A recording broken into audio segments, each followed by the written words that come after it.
the Ignatian concept of humility is situated in a religious and spiritual context, especially within the context of Christianity.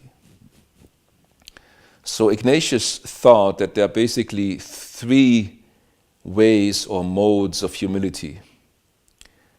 Humility always means that you don't revolve primarily about yourself. Intellectual humility means that you see the limitations of your own intellect. You know that you are often dependent on others, yet you have to trust the testimony of others.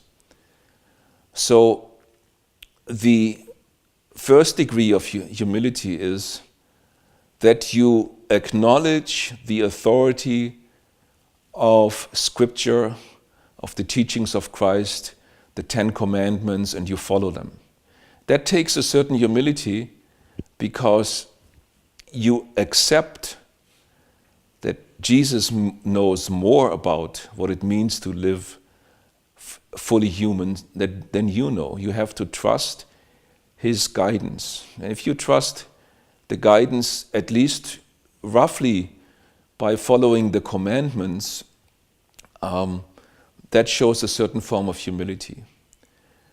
The second form of humility for Ignatius is that you not only follow the guidance, but you want to become, you want to follow Jesus, to stay with that example, as a personal, you build up a personal relationship and you follow Him as a personal follower. Jesus it's not just the commandments that you accept, but His life becomes a role model for your life. Why does that take humility?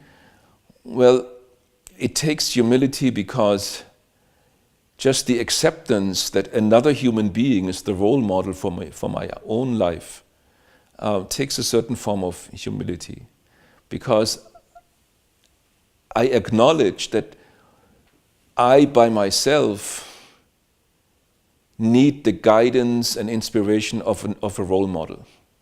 And much more than just like in the first stage of humility, that I accept a few rules, I want to become more like Him personally. I want to be a follower of Christ in become more and more like Him as a person. And the third mode of humility for Ignatius is even stronger.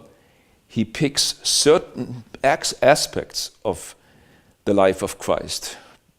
The situation where Christ got ridiculed, marginalized, got tortured and killed. So there were many aspects in the life of Christ where He wasn't successful. He was laughed at. He was treated in many bad ways.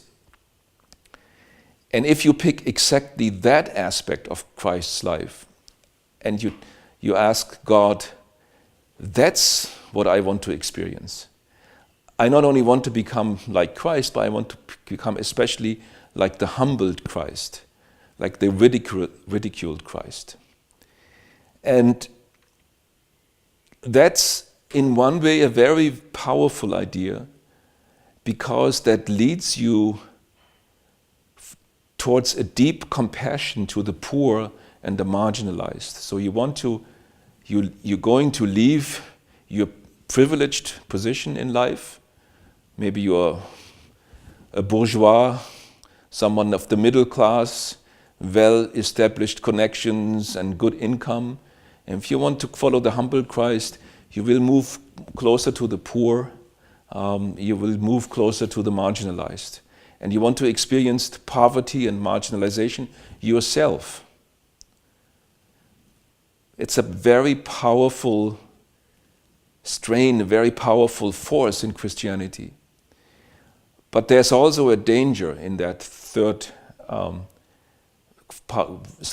of humility. It can become somewhat pathological and self-destructive.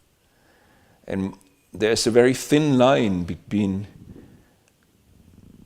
following Christ in the sense that I really open up to the margins, to the marginalized and to the poor and to the suffering, and inflicting suffering and marginalization onto myself as if that was something which had worth in itself. It only has worth in it if it really helps others. And if that condition is met, that's a very deep spiritual form of humility, which is rather different from what we can philosophically say about humility.